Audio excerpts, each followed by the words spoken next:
Shalom, Bapak Ibu Saudara. Kita masih meneruskan studi kita kristalisasi masih kitab Kejadian.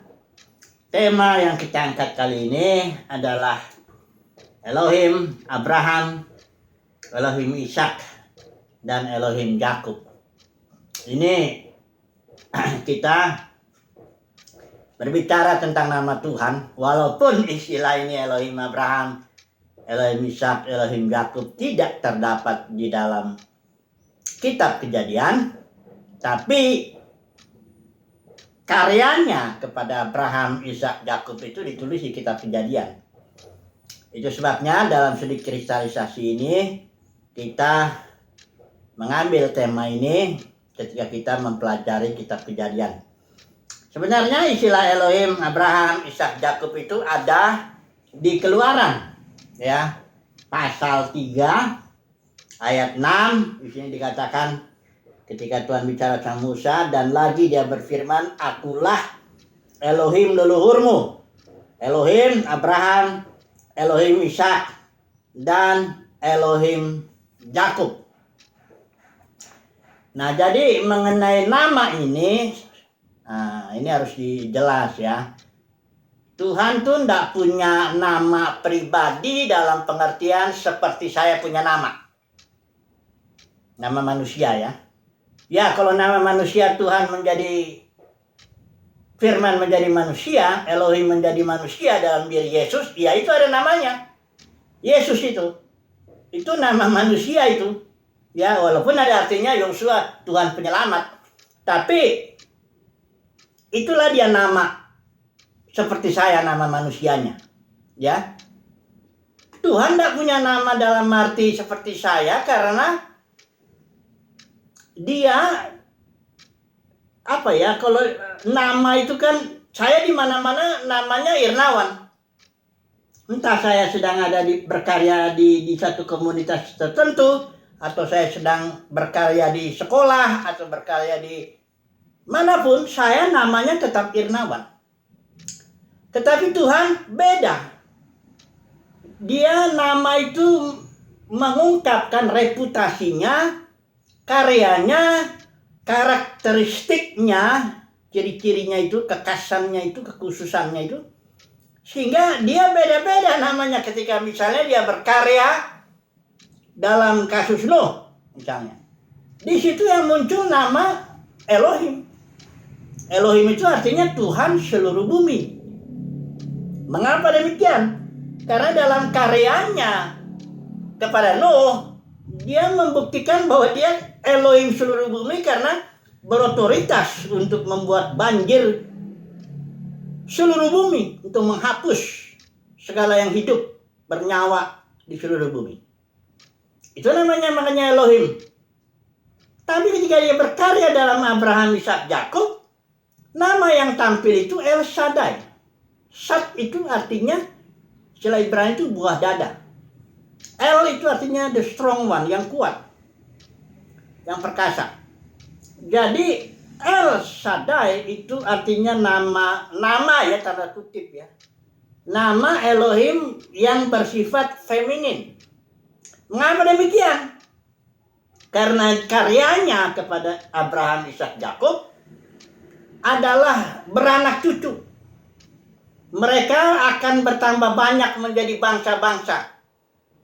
Itu sebab Abraham diganti namanya.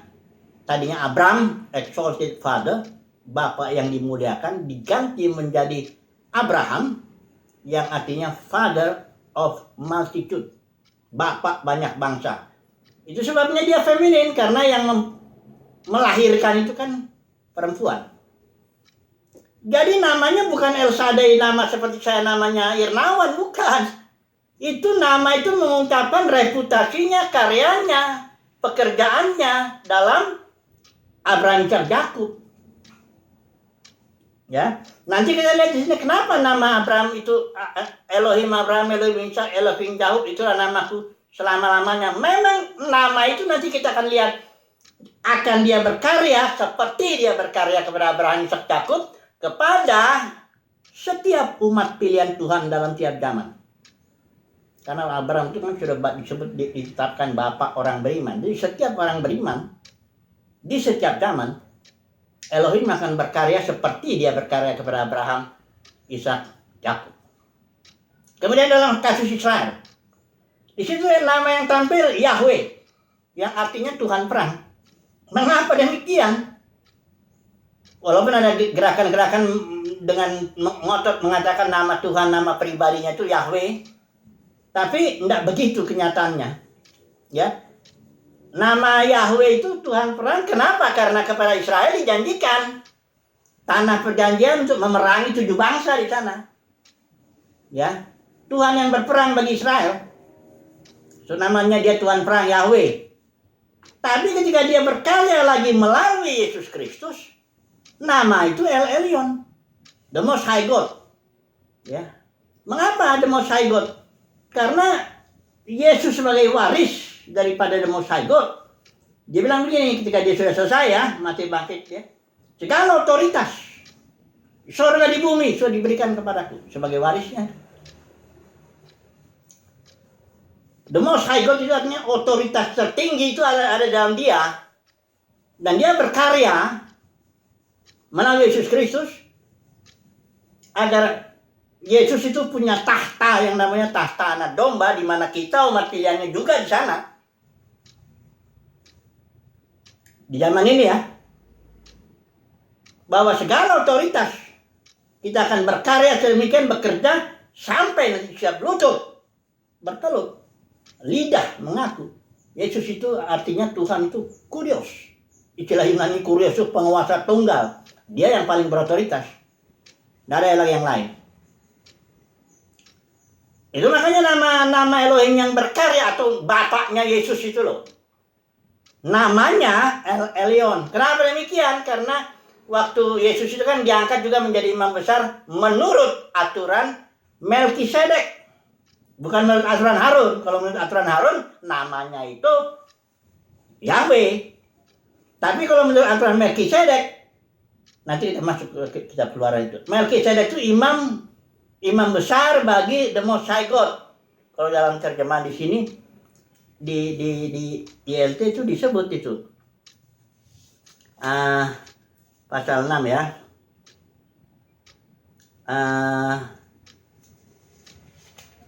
Elohim El Elyon, El Shaddai, ini El Shaddai ya. Imam mana dia Melkisedek? Pasal 4 kali ya. Oh, Melkisedek di Kejadian ya. Abraham itu ya. Melkisedek. Nah, coba perhatikan nih, pasal 14 ayat yang ke-18. Dan Melkisedek raja Damai Sejahtera, raja Salem, membawa roti dan anggur, dan dia Melkisedek itu adalah seorang imam bagi El Elyon atau Elohim yang Maha Tinggi, the Most High God. Sementara Yesus itu menjadi imam besar juga menurut aturan Melkisedek. Artinya Yesus juga menjadi imam besar bagi El Elyon. Ya, di Injil Lukas juga disebut Yesus itu the Son of the Most High God, anak daripada Elohim yang Maha Tinggi. Jadi nama Tuhan itu bukan nama pribadi kayak saya, tapi nama yang mengungkapkan karyanya, termasuk perjanjiannya juga, karakteristiknya, perbuatannya, begitu loh. Ya. Jadi ya terserah kalau ada orang yang mau mengatakan nama pribadi Tuhan itu Yahweh, ya itu terserah aja. Tapi kalau kita melihat dalam Alkitab tidak begitu, ya. Mari saya baca dulu satu, Yesaya 63 ayat 12-14. Jadi gini, Tuhan itu berkarya untuk membuat nama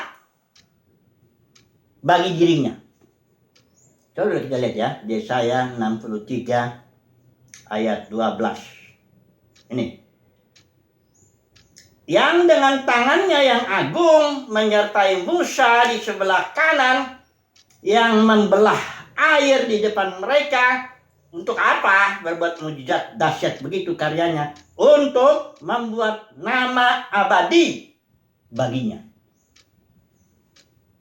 Ya, jadi Tuhan berkarya untuk membuat nama. Bukan nama pribadi, bukan. Kalau saya namanya Irnawan, mau berkarya kek, mau enggak kek, mau diem aja kek, ya, tetap nama saya Irnawan. Oh, bukan begitu dengan nama Tuhan. Tuhan tidak punya nama yang begitu, nama pribadi yang apapun yang dikerjakannya, apapun dia karyanya, apapun, atau bahkan dia nggak berkarya pun namanya itu nggak ada itu nama yang begitu. Namanya waktu dia jadi manusia itulah yang ada namanya, itulah Yesus. Itu nama Yesus tuh orang Yahudi pada zaman itu banyak yang namanya Yesus, banyak. Itu salah satu teman Paulus itu Barsabbas yang disebut Yesus itu. Tapi sejak nama Yesus sudah dipakai sama Tuhan Yesus, yang nggak dipakai lagi yang lain. Ya, coba lihat lagi ayat yang ini, 16 ayat 14-nya ini. Ini juga begitu. Ayat 14-nya.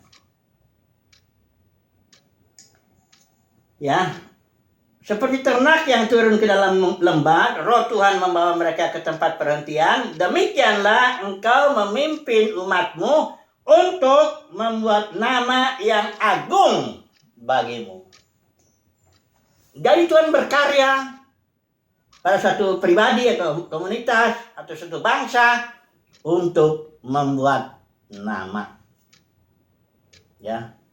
Jadi Tuhan mendapat nama itu, dia berkarya dulu, kelihatan karyanya, kelihatan apa yang diperbuatnya, baru kita bisa baru ada Tuhan membuat nama bagi dirinya. Enggak kayak saya, sekali lagi ya. Tuhan tidak punya nama kayak saya punya nama. Enggak ada. Dia akan berkarya dulu. Dia akan menunjukkan kemuliaannya. Dia akan melakukan perjanjiannya. Barulah dia mendapatkan nama bagi dirinya. Ya. Nah, itu sebabnya kenapa Tuhan bilang, aku Elohim kepada Musa, dia bilang. Elohim, aku Elohim leluhurmu. Disebutlah Elohim Abraham, Elohim Ishak, Elohim Yakub. Artinya, sebagaimana aku berkarya kepada Abraham, Ishak, Yakub, demikianlah aku akan berkarya kepada setiap umat pilihanku di setiap zaman. Ya, dia akan berkarya seperti itu. Itu sebabnya kita harus tahu karyanya kepada Abraham apa, inti-intinya lah ya. Kepada Ishak apa, dan kepada Yakub apa. Itulah karyanya nanti kepada kita sebagai umat pilihannya. Itu kita gunanya kita mempelajari Elohim Abraham, Elohim Ishak, Elohim Yakub itu ya itu. Supaya kita tahu apa yang akan Tuhan perbuat dalam hidup kita. Ya, oke lah, kita akan masuk dulu. Ya, secara ini kan kita sudah bahas ya Abraham. Kita akan poin-poin yang penting aja tentang Abraham ini, supaya kita nanti tahu kesimpulannya bahwa Tuhan Elohim akan berbuat seperti itu kepada saudara dan saya sebagai umat pilihannya. Oke lah, kita mulai dulu dari Abraham. Ya, apa sih yang Tuhan perbuat melalui Abraham? Karyanya itu. Nah, banyak orang nggak sadar ini. Abraham itu karya pertama ya. Ini ada karya yang pertama, ada yang kedua iman ya. Boleh karya yang berikut 3 bapak banyak bangsa, tapi ini aja 2 aja dulu lah ya, yang paling pertama terutama ini. Abraham dipanggil keluar dari Ur Kasdim. Kenapa dia dipanggil harus keluar dari rumah bapaknya, dari negeri yang dia tinggal itu, Ur Kasdim, dari sanak saudaranya. Pokoknya dia keluar dari semua itu. Karena Tuhan mau memulai sesuatu yang baru. Apa yang baru ini? Kita lihat dulu dong di sini. Konteksnya itu konteks sejarah itu. Ur Kasdim itu pecahan kerajaan Nimrod. Kalau di pasal 10 itu, 11 itu Babel itu. Itu Nimrod, seorang yang kesudahan Ham, dia bangun kerajaan sendiri dan Tuhan hancurkan itu. Ya. Tuhan keluarkan Abraham untuk apa? Untuk bangun kerajaan sorga di bumi. Tuhan mau bangun, kalau begini, Dan kerajaannya ini, kerajaan surga di bumi ini akan jadi berkat bagi seluruh kaum di muka bumi. Karena janji Tuhan kepada Abraham begini, olehmu dan keturunanmu, Paulus bilang ini tunggal, ya, bukan Israel sebagai bangsa, bukan itu. Walaupun nanti Israel di dalam dispensasi langit dan bumi yang baru dia punya peranan, punya ministry, ya, apa ayat kehidupan ditawarkan, ya, dan sebagainya. Paulus bilang begini di surat Galatia, olehmu dan keturunanmu tunggal, itu artinya Mesias, Yesus Kristus. Olehmu dan keturunanmu semua kaum di muka bumi akan mendapat berkat. Yesus datang ke bumi ini untuk apa? Ya, pertama jelas dia memberikan hidup, life, joy, ya. Kedua dia bilang Pilatus jelas, jadi ya, berikut juga dia bilang aku datang supaya untuk menghancurkan pekerjaan setan itu di 1 Yohanes itu, ya. Kemudian juga Yesus datang itu jelas itu di Yohanes supaya dunia ini tahu bahwa aku mengasihi Bapa. Tapi yang satu ini yang jarang orang kali ya, perhatikan kali ya. Pilatus kan tanya, jadi engkau raja? Kata Pilatus. Yesus bilang, untuk itulah aku datang ke bumi ini, untuk menegakkan kerajaan sorga di bumi. Tapi kerajaanku tidak sama dengan kerajaan dunia ini. Kalaulah kerajaanku sama dengan kerajaan dunia ini, ya hamba-hambaku akan melawan, sehingga aku nggak akan diserahkan ke kamu. Kira-kira begitu. Jadi Yesus mau menegakkan kerajaan sorga, di mana dia itu datang, firman menjadi manusia, ditegakkan di bumi. Itulah dia keturunan Abraham, itulah maksud karya Tuhan kepada Abraham untuk menegakkan melalui keturunan itu, Yesus itu, menegakkan kerajaannya di bumi. Karena waktu itu Nimrod ini bangun kerajaan manusia ini, ya. Untuk apa? Dia mau cari nama. Ya Tuhan juga cari nama. Dia mau cari nama untuk dirinya demi kemuliaannya gitu loh. Kayak si Nebukadnezar itu, Babel itu, Raja Babel itu. Dia bilang inilah Babel yang besar. Kubangun untuk kemuliaan bagi diriku sendiri. Ya, itu makanya gereja itu disimbolkan Babel itu, yaitu para pemimpin denominasi itu. Denominasi bukan gereja ya. Tolong ya. Sampai mampus pun saya akan bilang gereja, denominasi itu bukan gereja. Enggak pernah, dia memang ngaku-ngaku gereja, tapi denominasi bukan gereja. Itu pecahannya. Kenapa pecah? Karena para pemimpin denominasi mau cari nama. Kenapa simbolnya gereja itu jadi Babel? Ya ini ada spirit Nimrod, ada semangat Nimrod di situ. Inilah Babel yang kubangun demi kemuliaanku. Aku cari nama di sini. Makanya punya nama kan denominasi itu kan. Betul nggak? Ya mau percaya apa enggak ya nggak apa-apa.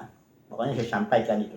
Nanti ketika Tuhan Yesus datang, dia akan kasih tahu yang mana mempelainya, yang mana yang bukan. Mana kambing, mana domba. Mana hamba Tuhan, mana hamba Mamon. Mana orang yang cari kemuliaan Tuhan dan cari kemuliaan manusia. Oh, itu dia akan dibukakan. Matius 7, jelas itu. Ayat 21 sampai 23. Pada waktu itu aku akan terus terang. Itu. Ya. Karena nggak main-main ini mau bangun kerajaan ini Tuhan ini. Ya. Karyanya kepada Abraham dan nanti keturunannya itu mau membangun kerajaan sorga di bumi.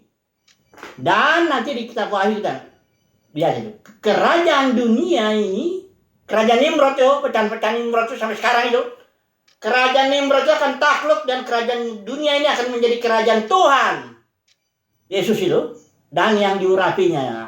Siapa yang diurapinya? Gereja pemenang. Bukan denominasi.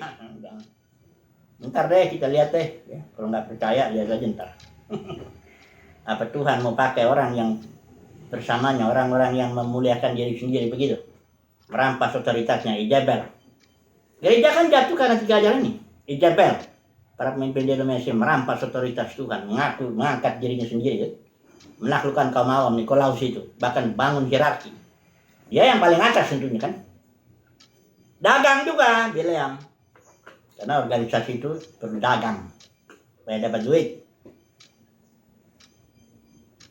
Nanti kita akan lihat. Karena yang saya sampaikan ini firman. Mau dipercaya sama orang atau enggak, tetaplah nanti kita lihat.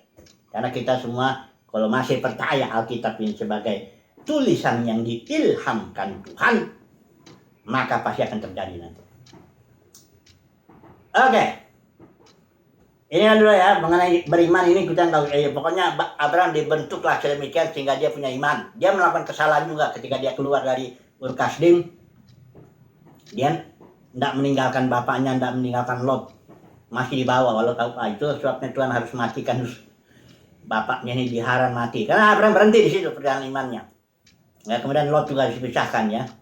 Abraham harus murni. Tuhan memulai sesuatu yang baru lewat Abraham.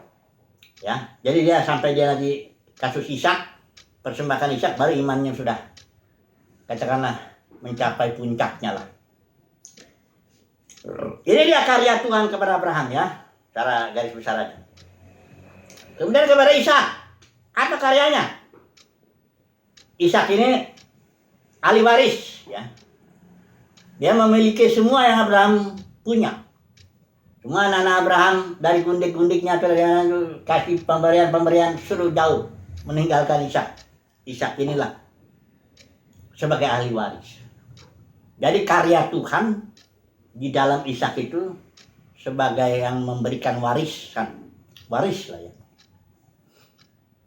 Ada lagi yang lainnya, tapi ini aja dulu yang utama. Kemudian Yakub. Apa ini Elohim? Karya Elohim pada Yakub. Ya itu mendisiplin. Ya Yakub semuanya Abraham, Ishak, Yakub mendapat janji yang sama ya, mendapatkan tanah perjanjian dan beranak cucu itu sama. Tapi masalahnya kepada Yakub ini nih, karena ini lahirnya ini orang Yakub namanya penipu. Nah, itu istilahnya orang yang Yakub itu artinya memegang tumit. Itu ungkapan sebenarnya penipu artinya. Nah ini harus dibentuk dulu. Baru dia nanti bisa menjadi Israel ya. Pangeran Elohim atau yang berjuang dengan Elohim dan menang. Ini kita sudah bahas ini ya. Yakub. Nah, dia dibentuk Tuhan itu 20 tahun dia lari ke Laban ya. Dapat dia 2 istri sana, gundik 2. Lembu-lembu apa, tapi dia dihajar habis dibentuk Tuhan. Jadi tipu-tipu. Apa yang ditabur orang, ya itu juga yang dituainya. Jadi si Yakub tukang tipu, ya kena lah dia, ya. Ditipu-tipu terus ya, dihajar lagi. Sudah gitu, lahirlah anaknya Yusuf yang paling dia cintai, karena dia lahirnya dari Rahel, istri yang dicintainya. Kemudian matilah Yusuf, walaupun nggak mati ya, dia pergilah dari ini. Hancurlah hati Yakub itu. Dia lihat datang anaknya ngasih jubah ya. Ngasih jubah. Dia berdarah-darah jubahnya, aduh. Bagaimana rasanya seorang bapak itu. Kemudian mati juga Rahel ini. Istri yang paling dicintainya. Bahkan sampai Yakub bilang waktu kasus yang di Mesir itu Simeon udah ditahan. Mereka mau mengambil lagi Benyamin, mau ke Mesir itu anak-anak Yakub. Dia bilangnya begini, kamu tahu, istriku melahirkan 2 anak. Ini yang apa yang lain gak diakui istri apa? Yakub ini ya. Kamu tahu istriku melahirkan 2 anak. Yang satu Yusuf udah hilang, dia udah di Mesir itu. Sekarang Benyamin kamu bawa lagi. Aku lah ini yang nanggung segala-galanya katanya. Jadi udah istri yang paling dia kayaknya mengakui cuma si Rahel aja, karena cintanya sama Rahel luar biasa. 7 tahun kerja pun gak dianggap beberapa hari aja. Itu yang dihajar, yang ditangkap, mati duluan. Ya. Jadi Yakub ini dihajar. Waduh. Seumur hidupnya itu dibentuk. Tapi waktu matinya, ini dia. Luar biasa ini. Dia minta sumpah dulu. Si Yusuf ya. Kalau aku mati sini, kuburkan aku sana. Dekat kuburan Abraham. Artinya apa? Aku beriman. Janji Tuhan. Aku mendekat kepada janji Tuhan. Karena waktu itu kuburan di dalam dispensasi Abraham itu, kuburan itu di Hebron, itu mengungkapkan janji Tuhan di situ. Karya Tuhan di situ. Semuanya di situ ya. Jadi orang yang Yusuf pun juga pengen. Bahkan bilang tulang-tulangku juga bawa ke sana. Ya karena itu ada makna rohaninya. Mendekat kepada janji Tuhan. Itu mengungkapkan iman. Jadi Yakub itu minta dikubur di sana itu bukan, itu ada artinya, itu artinya aku ada iman. Ya, makanya waktu Yusuf ditanya, bersumpahlah dulu kepadaku bahwa engkau akan bawa aku ke kuburan nenek moyangku. Yusuf bersumpah, barulah Yakub bow down, itu artinya sujud, menyembah. Itulah dia ungkapan dari imannya. Ini mirip dengan Abraham ketika mempersembahkan Ishak, dia mengungkapkan imannya. Demikian juga Yakub ini. Jadilah dia ini Israel. Itulah karya Tuhan atas Abraham. Ya, dia selain dia memilih, dia ada menegakkan kerajaannya di bumi. Dia juga memberikan waris, ya, dan dia juga membentuk. Nah, kesimpulannya nih. Jadi apa karya Tuhan atas kita umat pilihannya? Yang pertama ya tentu dia memilih. Tapi yang kedua, dia mau menegakkan kerajaannya. Kerajaan sorga di bumi. Di dalam dan melalui saudara. Karena the kingdom of God di sini kita harus ekspresikan itu. Tapi untuk itu dan kita juga ahli waris. Kalau sudah dewasa jadi waris. Apa waris kita? Itu tahta. Tahta, kita ambil bagian dalam tahta. Anak domba, tahta Elohim untuk memerintah bersama-sama dengan Kristus 1000 tahun lamanya. Tahta itulah waris kita. Ya. Kemudian kepada Yakub. Nah, Tuhan juga akan bentuk saudara dan saya sebagai umat pilihannya. Dihajar. Makanya saya merasa gini, kalau orang bilang aku umat pilihan Tuhan tapi nggak ada kelihatannya hidupnya aman-aman aja gitu ya, baik-baik aja gitu ya. Karena ada banyak khotbah itu, kalau engkau diberkati, tandanya kalau engkau diberkati, nah engkau nggak boleh banyak masalah.